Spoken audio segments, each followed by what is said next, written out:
and New Orleans. Taken in at the 3. And they'll get him down inside the 30 at the 27.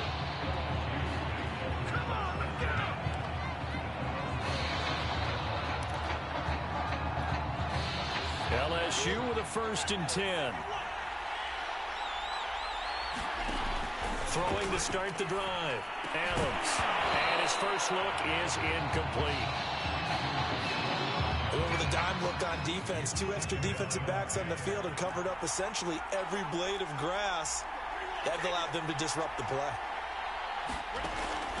And 2nd and 10, he'll look to throw again. Over the middle, and there's a diving catch. That'll leave them with a 3rd and 2 coming up. They got 8 yards there. Every guy that plays this game has plenty of people around him that are concerned for his health and well-being. He had no regard for his body on that catch at all, did he? Middle of the field, diving to grab it. No, he didn't. Got it complete to Crabtree. And they bring him to the ground just shy of midfield. But Charles, first drive here, little safe completion underneath. Maybe get some rhythm, get your feet wet, so to speak. I agree, and I like it because it's a lot like a basketball game when you're getting started and you pass the ball around so everyone touches it early and gets involved in the game. In this case, it's not just dumping it to a bag and he's able to run with the ball, but you get your offensive linemen involved because they get to get out and run and hit people in the open field. Everyone getting their feet wet early. Back to throw again. Caught by Avant. And he's going to get this down near the 20-yard line. A nice throw right there, Charles. And what a season this young man's had at the quarterback position.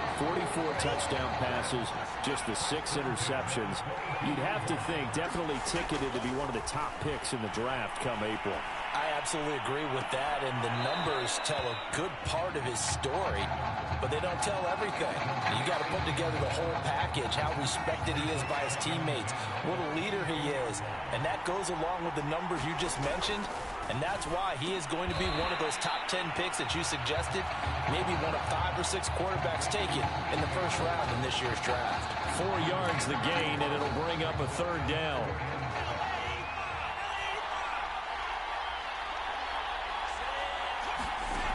Again, he'll drop to throw. And it's caught. And he'll be taken down at the 2-yard line. Well, Charles, we talked earlier about the upcoming draft and where this young man at quarterback might be taken. It seemed like you and I, it's a consensus. We think early on, top 10. So now if you look at a landing spot, what teams, what openings could you see for 2021 for him? And I think you're right to put it as a top 10 selection for him, and that's where we need to focus our attention. And when you look at the top of the board, well, the #1 overall pick is Jacksonville. And really, do they have a quarterback? So I would look there. At #2 with the Jets. Wouldn't be surprised if they moved on from Sam Darnold and decided to take someone in that slot. 3, Miami. That's where things get tricky. A lot of people talk about taking a quarterback there. But I wouldn't be surprised if they stuck with 2 in Atlanta. I think we'll stick with Matt Ryan. So the top 2 selections up for grabs. And then after that, Detroit could be a possibility. Could Carolina be a possibility? There are a number of teams that will get into that. And he will take this in. Touchdown LSU. A 2-yard touchdown grab. And LSU has taken the early lead. Extra point splits the uprights, and that makes the score 7-0. After the touchdown, the LSU Tigers kick team out there to send this one away. And they're going to mark that where it went out of bounds, so really good starting field position up past the 40-yard line. And that drives coaches insane, doesn't it? When they see that happen, it just doesn't feel right, does it? Plus, you're giving up yardage. They've got good starting field position as they come up here 1st and 10 at the 41-yard line.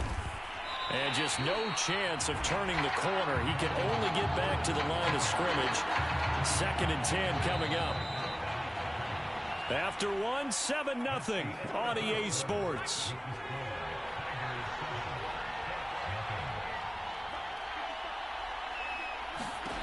Throwing here, Barrett. In trouble, and he's taken down. He'll go in the books as a 7-yard loss on the sack, and it's 3rd down.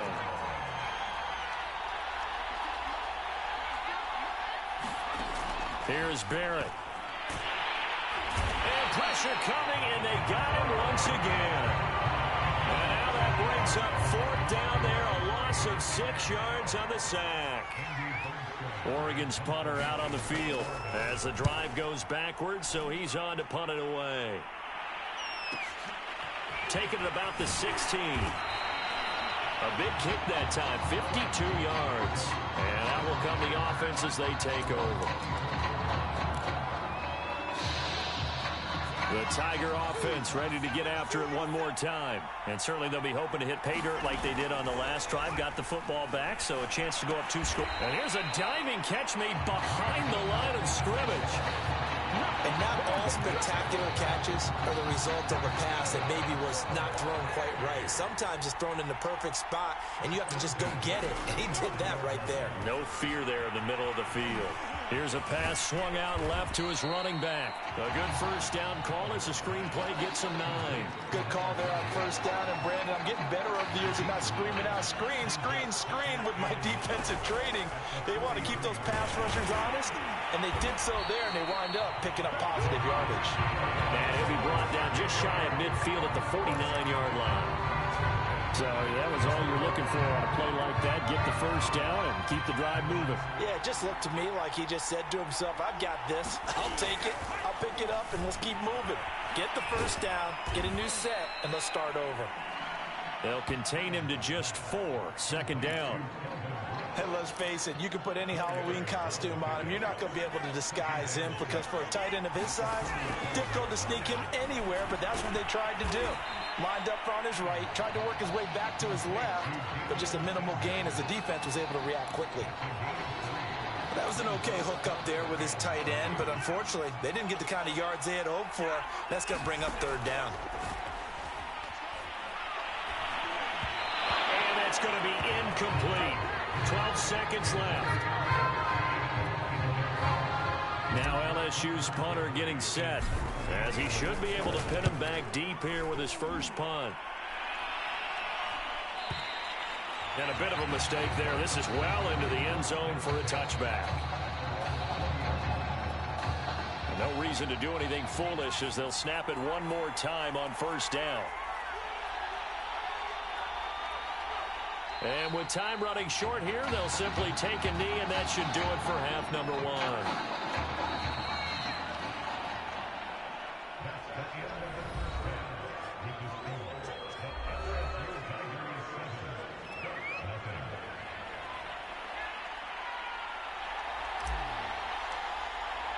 The winner goes on, the loser goes home as we start the second half of this semifinal matchup.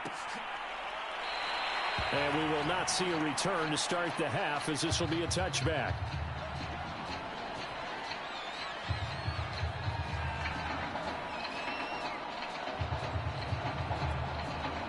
The Ducks set to go on offense as they come to the line. And they're still very much in this game, although they do trail. What's the game plan, Charles, for the second half?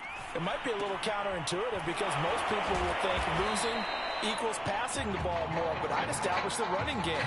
They kind of went away from it in the first half. I think if they get back in balance, it'll help them when they put the ball back in the air.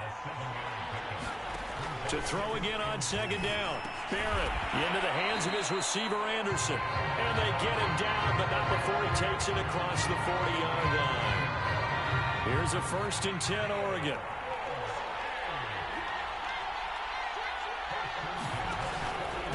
Now a handoff here to his running back. And he sneaks his way forward only for a couple here. 2nd down. I have to think a major focus of the halftime meetings had to be figuring out how to create space for the running game to get operating. Well, what you pointed out to me at half seems accurate. That line has struggled to sustain blocks. Yeah, I would agree with that totally. They've got to focus on staying under double teams at the first level, make sure that block's secured before they slide off and try and chip someone at the 2nd level. Barrett will look to pass it. He's going to air one out. And got his man complete. And he will score. Touchdown, Ducks. A great effort there.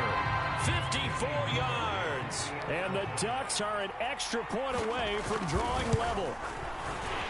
Point after, right down the middle. And that will tie our game here in the 3rd. So we're right back where we started, all even as the kick's away. Taking it about the 1. And up to about the 26-yard line, just across the 25.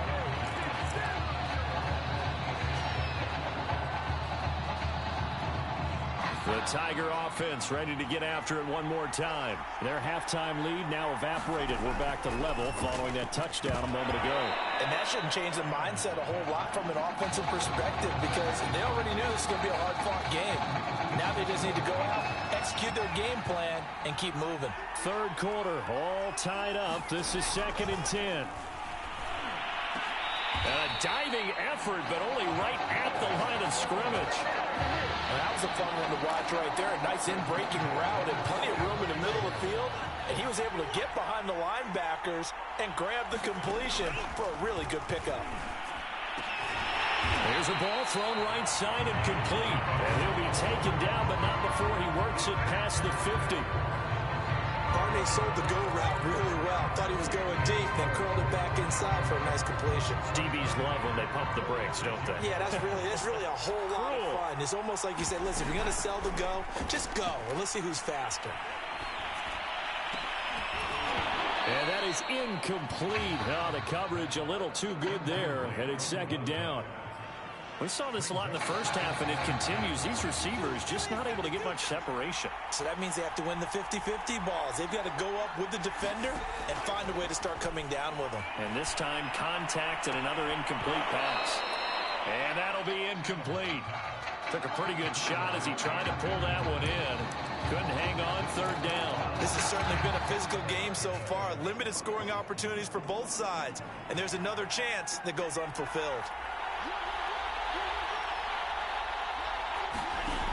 They'll look to throw again. And this pass broken up. Excellent coverage there on 3rd down, as that was not an easy one to hold on to. He did a fine job there of not hitting it before the ball arrived, and I've got to tell you, you can often mistime that play because of the angles of approach. When you're going to get him, sometimes you panic as well and think, I've got to be there right now. Instead, in this case, timed it perfectly and knocked it free. And that one not to be. It's incomplete.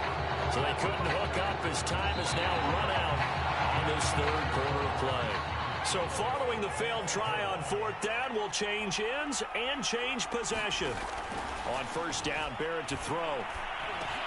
Looking left side, and he's got a man. That's Anderson. And he'll work it across midfield inside the 45.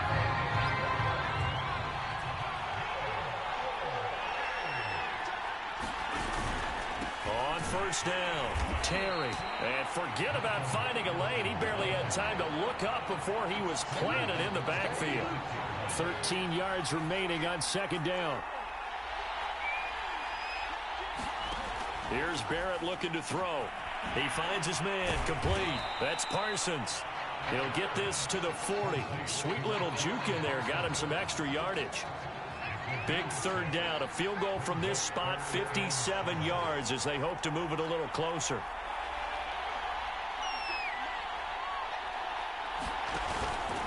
They'll try the left side. It's Terry, and he'll get inside the 40 to maybe the 38-yard line. Give him a couple on the run as it brings up a 4th down.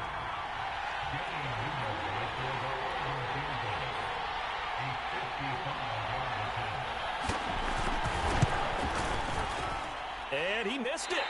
It's no good. And a costly one there as this game remains tied here in the 4th. Now listen, now no kick from 50-plus is a gimme, but here you're indoors in a dome. You'd think ideal conditions. Yeah, and it's one that he would expect himself to make, not just us expecting him to make it. Over the years, my theory is very simple. The athletic ability of kickers continues to get better and better. Check their backgrounds. They were all county, all state, and other positions, not just soccer players. These guys expect themselves to be great as well. Adams now on 1st and 10. Holmes has got it complete.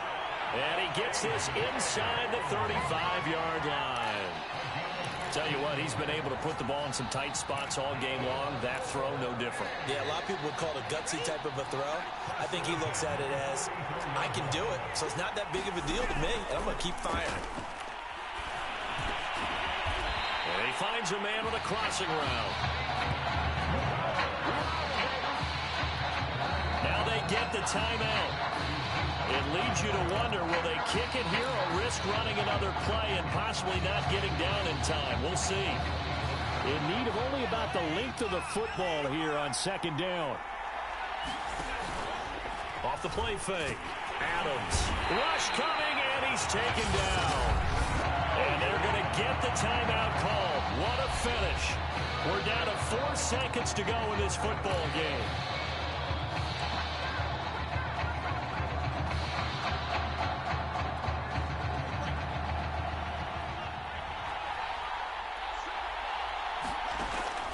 To throw. Adams going for it all. And unable to connect. Incomplete. I give them credit. They took their shot, but it's going to bring up 4th down. So overtime looming here in New Orleans. Each team will get a possession from the defense's 25-yard line. If the score remains tied after each team has had a possession, we'll keep going indefinitely until we get a winner.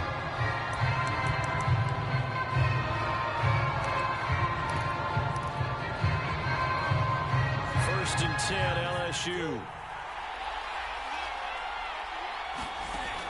Looking to throw. Adams. And that is incomplete. He couldn't hold on through the contact. Brings up 2nd down. Another nice job there defensively. They've really stymied their passing attempts, and it continues in overtime. And for them to do that, that means they've had to be cohesive on defense. Pressure in the quarterback's face. Good coverage of not just the wide receivers, but the tight end, the running backs when they try and slip out, and making sure they're at the point of attack. When the ball's in the air, they get there and help force some of those incompletions. 2 plays have yielded nothing. 3rd and 10 from the 25.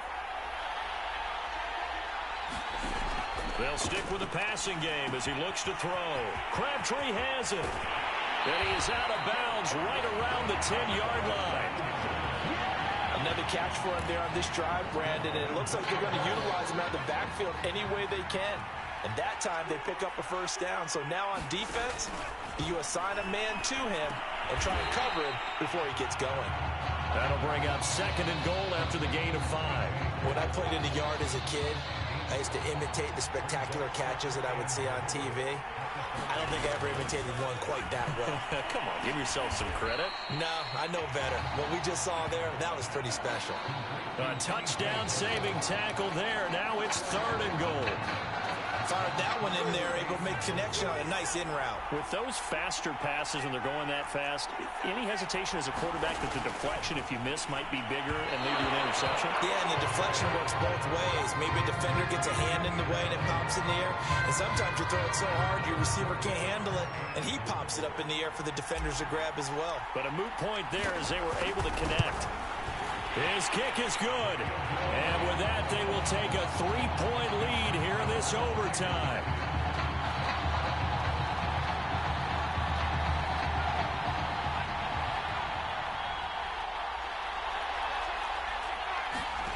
On 1st and 10, here's Barrett. And down inside the 15 he goes. Had to put that ball in there with a little extra zip, but he put it right where it needed to be. Yeah, and that little extra pace that he had on the pass, that required a little extra concentration for him, didn't it? Ball can get on you pretty quick in that manner, and he handled it well and picked up the 1st down. Here's a 1st and 10 at the 14-yard line. Now Barrett. And a quick throw here, that's complete. And they corral him just a couple yards shy of the end zone. When the hitch route is run really well, that jab step off the line of scrimmage by the receiver, which is designed to back up the defender and give him a little bit of space, all you want there, get that space. And this will be caught. It's a touchdown. And absolute stunned silence here as they have come in and stolen this one in overtime. So this, a crushing way for a season to come to an end, a loss in overtime in the national semifinal.